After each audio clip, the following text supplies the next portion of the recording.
பாரதிய ஜனதா கட்சியின் சக்தி கேந்திர சார்பில் தெருமுனை பிரச்சார கூட்டத்தில் தமிழகத்தில் சட்டம் ஒழுங்கு சீர்கேடு மற்றும் பெண்களுக்கு பாதுகாப்பற்ற சூழ்நிலை ஏற்பட்டுள்ளதாக மாவட்ட தலைவர் கவியரசு குற்றச்சாட்டு.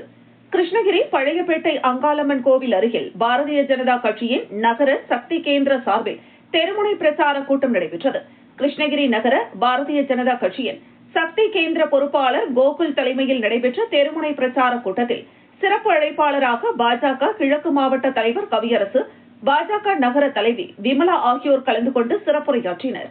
இக்கூட்டத்தின் போது கிருஷ்ணகிரி மாவட்டத்தில் மணல் மற்றும் கிரானைட் கொள்ளை அதிக அளவில் நடைபெறுவதாகவும் அதை தடுக்க இந்த அரசு எந்த முயற்சியும் எடுக்கவில்லை எனவும், தமிழகத்தில் சட்டம் ஒழுங்கு சந்தி சிரிப்பதாகவும் பெண்களுக்கு பாதுகாப்பற்ற சூழ்நிலை நிலவுவதாகவும், இந்த நிலை மாற அனைவரும் தேசிய ஜனநாயக கூட்டணியை ஆதரிக்க வேண்டும் என வலியுறுத்தினார். மேலும் எடப்பாடி அவர்களின் தேர்தல் அறிக்கையை விளக்கமாக எடுத்துரைத்தார். அறிவிக்கப்பட்டுள்ள தேர்தல் வாக்குறுதிகளை மக்களிடம் எடுத்துக் கூறி வாக்கு சேகரித்தாலே எடப்பாடி பழனிசாமி மீண்டும் தமிழகத்தில் முதல்வராக பதவியேற்பார். ஆகையால் நீங்கள் அனைவரும் தேசிய ஜனநாயக கூட்டணி கட்சியின் சார்பில் யார் போட்டியிட்டாலும் அவர்களை வெற்றி பெற செய்ய வேண்டும் என்று தெருமுனை பிரச்சார கூட்டத்தில் வலியுறுத்தப்பட்டது. மேலும் இந்த கூட்டத்தில் நகர சக்தி கேந்திர பொறுப்பாளர் லோகேஷ்குமார், சக்திவேல், சட்டமன்ற சக்தி கேந்திர பொறுப்பாளர் கார்த்திகேயன் மற்றும் வேணு, செல்வம், அறிவுலக மேதை, சோசியல் மீடியா மணிகண்டன் உள்ளிட்ட பாஜக மாநில, மாவட்ட, நகர, மண்டல நிர்வாகிகள் உள்ளிட்ட 100க்கும் மேற்பட்ட பொதுமக்கள் கலந்து கொண்டனர். திமுக மாவட்ட செயலர் மதிகரனுடைய கோல இங்கிருந்து 1/2 கிலோமீட்டர் இருக்கு. இன்னைக்கு எல்லாமே அவர்களுடைய சௌகரியத்துக்காக நடந்து கொண்டிருக்கிறது. நகராட்சியோட இணைக்கப்பட வேண்டிய பகுதிகள் எல்லாம் அவர் ஒரு ஃபேக்டரி நடத்திட்டு இருக்காருன்றதுக்காக இன்னைக்கு அவர்கிட்ட லஞ்சம் வாங்கிக்கிட்டு இந்த பகுதியை இணைக்காம விட்டுருக்காங்க. இதோட பாதிப்பு யாருக்கு? பொதுமக்களுக்கு. அவங்களோட வாழ்வாதாரம், அவங்களோட வளர்ச்சி, அவங்களுடைய பகுதியினுடைய வளர்ச்சி எல்லாம் கேள்விக்குறியாக இருக்கிறது. இதை கேட்டோம்னா எதிர்கட்சிகள் தவறான பரப்புரைகளுக்கு சொல்றாங்க. உண்மையான சொல்றோம், உங்க சொந்த கட்சிக்காரங்க தானே சொல்றாங்க. நாங்களா சொல்றோம் மழை முடங்கி மதியழகுன்னு சொல்லிட்டு யார் சொல்றா? உங்க கட்சிக்காரே எழுதி போட்டிருக்கிறான் புக்ல. இப்படி போட்ட அவலம் தேவையா? உன்னை எவ்வளவுதான் கொள்ளடிக்கணும்னு நினைச்சிட்டு இருக்கிறீங்க. தமிழகத்தை அவர்கள் சுரண்டி விட்டார்கள். கிருஷ்ணகிரியை நீங்க சுரண்டன்னு பாக்குறீங்களா? பொதுமக்கள் எல்லாம் வாழவே கூடாதா? நீங்களே வாழ்ந்துட்டு போற மாதிரி எல்லாம் சுடுகாடு ஆக்கிடுங்க. நீங்க எல்லாம் பட்ட போட்டு வாழ்ந்துட்டு போயிடலாம். இந்த பகுதியில டிப்பர் லாரி அலோவ் பண்றதுக்கு யார் உங்களுக்கு உரிமை கொடுத்தது? இந்த ரோடுகள், தாழ்ச்சாலைகள் உள்ள போயிட்டு வரக்கூடிய வண்டிகள் இதெல்லாம் செய்யறது தெரியுது. இந்த பகுதியில் பஸ் விடுறது தெரியுது இல்ல. 1000 ரூபாய் மானியம் கொடுத்த இது பொதுமக்கள் கொடுக்கணும்னு சொன்னீங்க. அப்புறம் தகுதி விட்ட மகளிர் இருக்குன்னீங்க. அது முடிஞ்சு போச்சு. சரி, இலவச பஸ். நீங்க பஸ் இருந்தா தானே இலவசமா போக முடியும். எவ்வளவு திருட்டுத்தனமான ஒரு வேலை பண்ணிருக்கான்னு பாருங்க திராவிட முன்னேற்ற கழகம். இலவசமா எல்லாருக்கும் பஸ், ஆனா பஸ் கிடையாது. இந்த பகுதியில் பஸ் போயிட்டு இருந்த பஸ் எல்லாம் நிறுத்தி போட்டாங்க. உண்மைதான். எவ்வளவு ஒரு சில்லறத்தனமான அரசாங்கம் இங்க நடந்து கொண்டிருக்கிறேன்னா இதுக்கெல்லாம் சாட்சி நீங்க பொதுமக்களாக உங்க கண் முன்னாடி பார்த்துட்டு இருக்கிறீங்க. அவங்க எல்லாம் இந்த தெருவுக்கெல்லாம் போதெல்லாம் எதுவுமே பேச முடியாது. ஏன்னா எந்த திட்டமும் செய்யல, எந்த விஷயத்தையும் பார்க்கல. அவங்களுக்கு தெரியாது இந்த மாதிரி ஒரு பகுதி இருக்குன்றே தெரியாது. ஆனா எங்களுக்கு தெரியும். நாங்க பஞ்சாயத்து அளவோட பொதுமக்களோட இன்னைக்கு கிட்டத்தட்ட நம்ம மாவட்டத்திலே 350 இடங்கள்ல நாங்க நடத்திட்டு இருக்கிறோம். மிக அருமையான வரவேற்பு. ஏதாவது ஒரு மாற்றம் நிகழாதா அப்படின்னு அவர் கண்களில் ஒரு ஏக்கம். இன்று மாற்றம் உண்டு. எப்படி அடுத்த கட்டமாக இன்னும் 2 மாசத்துக்குள்ள 1.5 மாசத்துல திரும்பவும் நம்மளுடைய தேசிய ஜனநாயக கூட்டணியின் முதல்வர் வேட்பாளர் திரு அண்ணன் எடப்பாடி அவர்கள் திரும்பவும் ஆட்சி கட்டில் அமர போறாங்க. இந்த மாதிரியான செயல்களுக்கு எல்லாம் முடிவு கட்ட போறாங்க. இன்றைக்கு நம்ம மத்திய அரசு எண்ணற்ற திட்டங்கள், அனைத்து பொதுமக்களுக்கும் வீடு இங்க யாருக்குமே கிடைச்சிருக்காது. எல்லாம் கமிஷன் வர்றதெல்லாம் திமுக காரனுக்கு எழுதி கொடுத்து போயிட்டே இருக்கணும். 2வது ஏரி வேலைகள், அந்த வேலைகளும் அவங்களே எடுத்துட்டு போயிட்டாங்க. அதுலயே கமிஷன். இப்ப வந்திருக்கிறது 150 நாள் வேலை. இப்ப இவங்க என்ன போய் அந்த மாதிரியான வேலையெல்லாம் நிறுத்தி போட்டாங்க. காசு இவங்க கொடுக்காம நிறுத்துறதுக்கு மத்திய அரசு குறை சொல்லிட்டு இருக்கிறாங்க. இன்றைக்கு 11 மெடிக்கல் காலேஜ் நம்ம கொண்டு வந்தது கிருஷ்ணகிரி மக்கள் பலனடைகிற வகையில. ஆனால் நாங்க மெடிக்கல் காலேஜ் கொண்டு வந்திருக்கிறோம். மருத்துவ வசதிகள் எல்லாமே அங்க இருக்கு.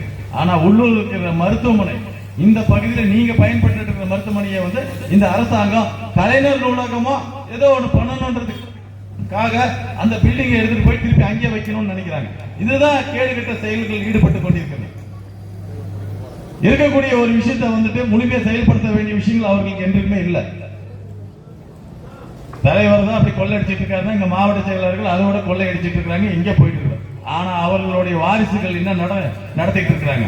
காவேரி படத்துல அங்காளம்மன் திருவிழா மிகப்பெரிய அளவில் நடந்து கொண்டிருக்கிற திருவிழாவில கஞ்சா போதை ஏற்றிக்கொண்டு மிகப்பெரிய நம்ம சினிமாவில் பார்த்திருப்போம், தெலுங்கு சினிமாவில் பார்த்திருப்போம், ஒரு 30 பேர் 40 பேர் கத்தியை எடுத்துக்கிட்டு வெற்ற மாதிரியான சூழ்நிலைகள்.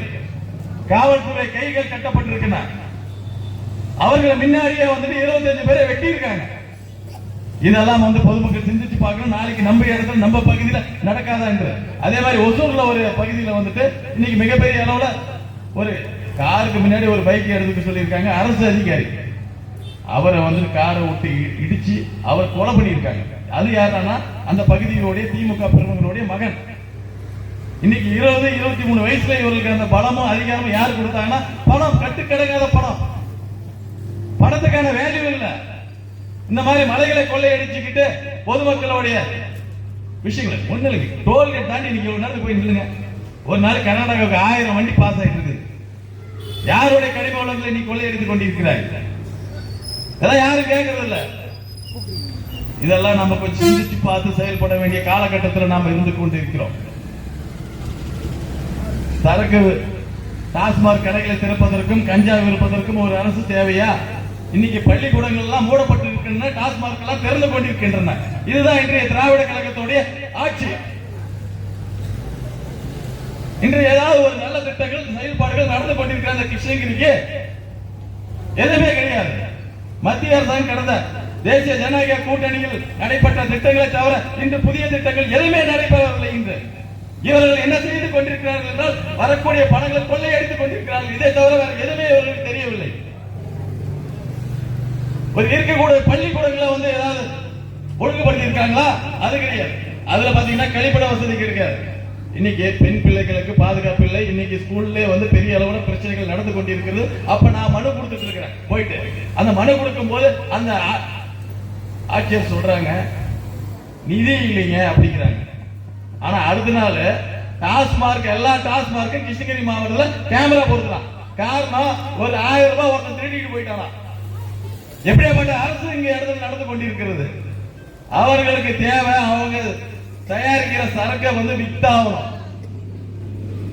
என்ன பரம்பரை தமிழர்களுடைய பரம்பரை, என்ன வீரம் நிறைந்த பரம்பரை.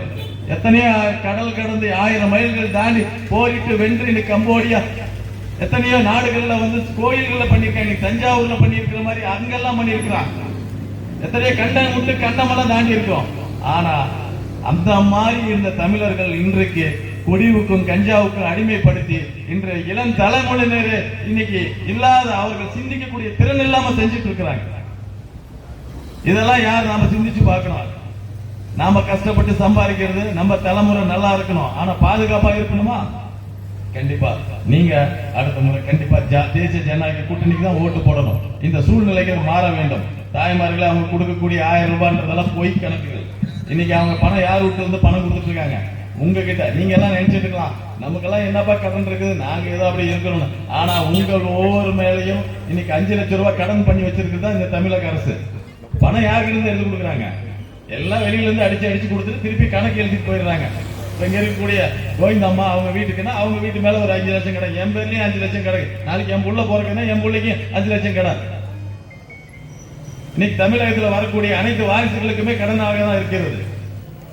அதனால இன்னைக்கு வந்து ஒரு மிகப்பெரிய ஒரு சூழ்நிலை, நல்ல ஒரு சூழ்நிலை நடந்து கொண்டிருக்கிறது. இவர்கள் எல்லாம் மிரட்டி அடிக்கப்பட வேண்டியவர்கள், அழித்து விட வேண்டியவர்கள். ஏன்னா இவர்களாம் இருந்தாங்கன்னா நம்மளை காலி பண்ணிடுவாங்க, சுடுகாடு ஆக்கிடுவாங்க.